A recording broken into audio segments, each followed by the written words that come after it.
particular the Honorable Professor Amon Moreira for his leadership in hosting this most important event, which will discuss the role of science, technology and innovation in achieving the SDGs in Africa.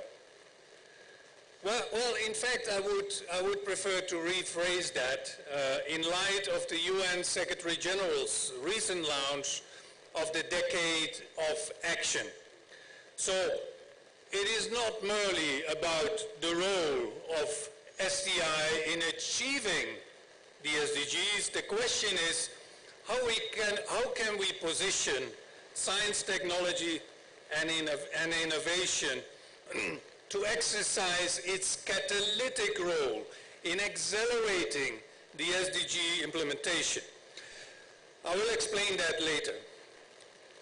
Let me first seize the opportunity to also thank UNECA and all other partners and also sponsors for joining us in making this event possible and successful. This is truly a showcase of teamwork and collaboration. Ladies and gentlemen, the theme for this forum is really spot on.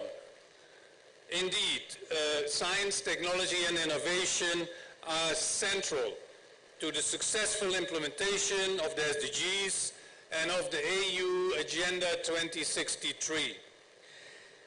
Both these agendas call for transformational change in many sectors such as health, energy, climate change, food security, mobility and transportation, ICTs, water, sustainable cities and other sectors on top of it.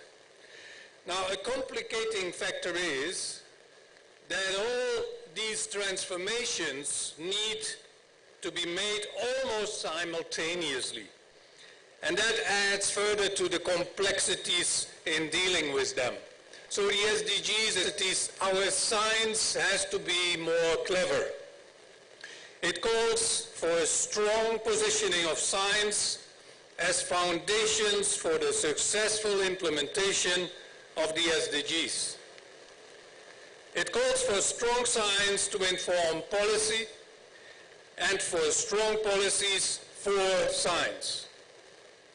It calls for a catalytic role of science, technology and innovation to help leapfrog sustainable development in Africa. Distinguished participants, our world is fast changing. We have witnessed the impact of the 3 previous industrial revolutions. And now the 4th industrial revolution is unfolding as we speak.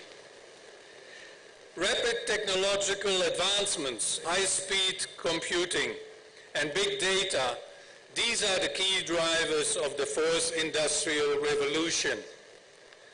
Now, these technologies are, in fact, blurring the traditional boundaries between the physical, the digital, and the biological worlds. And this will be impacting all disciplines, economies, and industries. This will lead to profound transformations of how we will work and live in the future.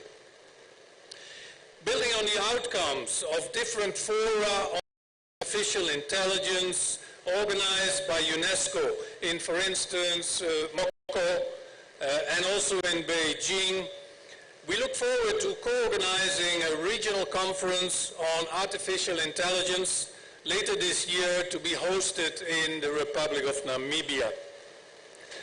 Now, some of you may ask, is the continent ready to effect